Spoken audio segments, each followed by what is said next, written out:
Hi అండి. పాలకూరతో ఇలా పాలక్ పలావ్ చేయండి. మిల్ మేకర్ వేసి చాలా టేస్టీగా ఉంటుందండి.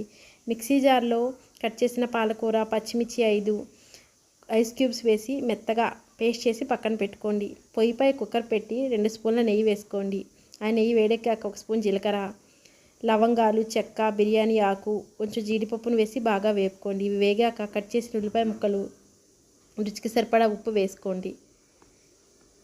కొంచెం అల్లం వెల్లిపాయ పేస్ట్ కూడా వేసి బాగా వేపుకోండి. ముందుగా పేస్ట్ చేసుకున్న పాలకూర పేస్ట్ని కూడా వేసి బాగా వేపుకోండి. ఇవి వేగాక అరగంట ముందు వేడి నీటిలో నానబెట్టుకున్న మీల్ మేకర్ను కూడా వేసి బాగా వేపుకోండి. నానబెట్టుకున్న బాస్మతి రైస్ కూడా వేసి కాసేపు వేపుకోండి.